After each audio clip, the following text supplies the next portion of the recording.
Hello everyone, मेरा नाम है डॉक्टर के एच चौगले और हमारे चैनल डॉक्टर कंसल्ट में आप सभी का बहुत बहुत स्वागत है। तो रिसेंटली आपने न्यूज़पेपर्स में भी पढ़ा ही होगा कि कुछ ऐसे पेशेंट हैं जिनमें कि कोविड से रिकवर होने के बाद बोन डेथ के लक्षण सामने आए हैं। तो आज की इस वीडियो में हम बात करेंगे कि बोन डेथ क्या होती है, बोन डेथ किस वजह से होती है, बोन डेथ किस पेशेंट में हो सकती है, बोन डेथ को किस तरह से डायग्नोस करते हैं, बोन डेथ की ट्रीटमेंट क्या होती है।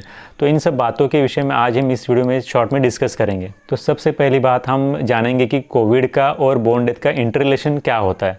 तो सबसे पहली बात इसमें समझनी है कि कोविड के किसी भी पेशेंट को ट्रीट करने के लिए अगर उस पेशेंट में कॉम्प्लिकेशंस बन रहे हैं तो फिर उस पेशेंट के सिम्टम्स को रिलीव करने के लिए और कॉम्प्लिकेशंस को कम करने के लिए हाई डोज स्टेरॉइड्स दिए जाते हैं। तो हाई डोज स्टेरॉइड्स उस पेशेंट में लगातार कुछ दिनों तक लगातार देने पड़ते हैं। तो इस तरह से किसी भी पेशेंट में लगातार हाई डोज स्टेरॉइड्स देने की वजह से उस पेशेंट में आगे जा करके मतलब कि कोविड से रिकवर होने के बाद बोन डेथ या फिर ऑस्टियोनेक्रोसिस हो सकता है। हमारे बॉडी में जो बोन्स होते हैं उन बोन्स में से किसी भी बोन में अगर ठीक से ब्लड सप्लाई ना हो तो उसके वजह से उस बोन में जो सेल्स होते हैं और जो टिश्यूज होते हैं उनकी डेथ होने लगती है। तो इसी को ऑस्टियोनेक्रोसिस या फिर बोन डेथ ऐसे भी कहा जाता है। बोन डेथ को ऑस्टियोनेक्रोसिस, वैस्कुलर नेक्रोसिस, इसी के साथ साथ बोन इन्फेक्शन, इन बाकी नामों से भी जाना जाता है। तो इसके बाद बात करेंगे कि बोन डेथ के पेशेंट में क्या क्या लक्षण दिखाई देते हैं इसके बारे में। तो बोन डेथ के पेशेंट के अंदर उस पेशेंट के शरीर में जो जॉइंट्स होते हैं उन जॉइंट्स में उस पेशेंट को बहुत ज़्यादा दर्द महसूस होता है। दर्द के साथ साथ उस पेशेंट में वो जो जॉइंट अफेक्टेड जॉइंट है उस अफेक्टेड जॉइंट के मूवमेंट में काफ़ी ज़्यादा रिस्ट्रिक्शंस आने लगता है। वो पेशेंट पहले जैसा उस बॉडी के पार्ट को या फिर उस बॉडी के जॉइंट को ठीक से मूव नहीं कर पाता, ठीक से उस जॉइंट की मूवमेंट नहीं हो पाती।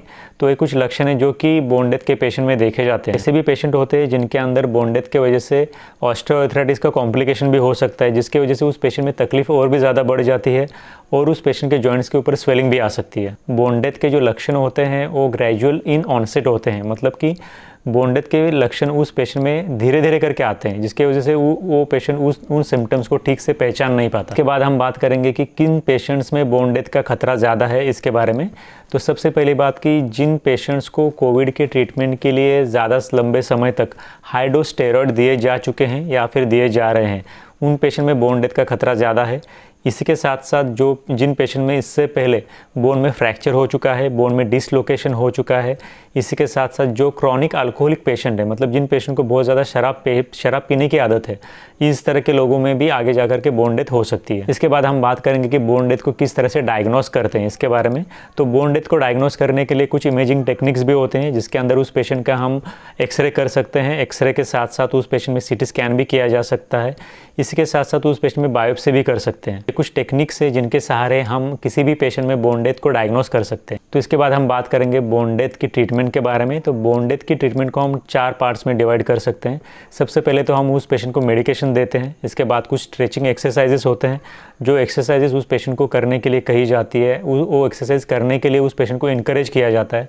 इसके बाद कुछ डूज और डोंट्स होते हैं जो उस पेशेंट को बताए जाते हैं, जैसे कि अगर किसी पेशेंट के पैर के किसी हड्डी में बोन डेथ का प्रॉब्लम हुआ है तो फिर उस पेशेंट को उस पर्टिकुलर पैर से चलने के लिए मना किया जाता है, दूसरे पैर का इस्तेमाल करके उस पेशेंट को चलने के लिए इनकरेज किया जाता है।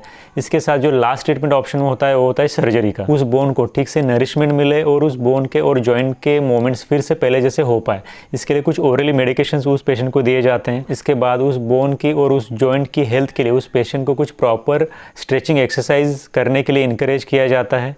इसके साथ साथ कुछ सर्जिकल ऑप्शंस भी होते हैं, जिनकी अगर हम बात करें तो उसके अंदर उस पेशेंट को कोर डिकम्प्रेशन किया जा सकता है या फिर ऑस्टियोटॉमी की जा सकती है। इसके साथ साथ उस पेशेंट में बोन ग्राफ्ट्स का भी इस्तेमाल किया जा सकता है या फिर किसी पेशेंट में जॉइंट रिप्लेसमेंट सर्जरी भी करनी पड़ती है।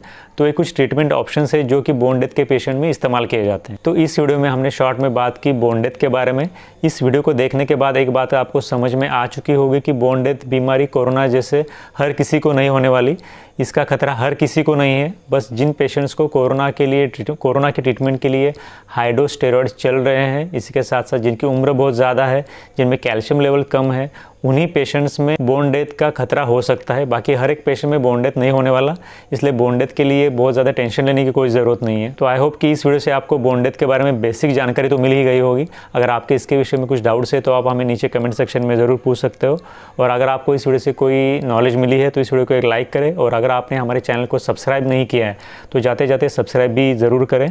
और इस वीडियो को अंत तक देखने के लिए आप सभी का धन्यवाद।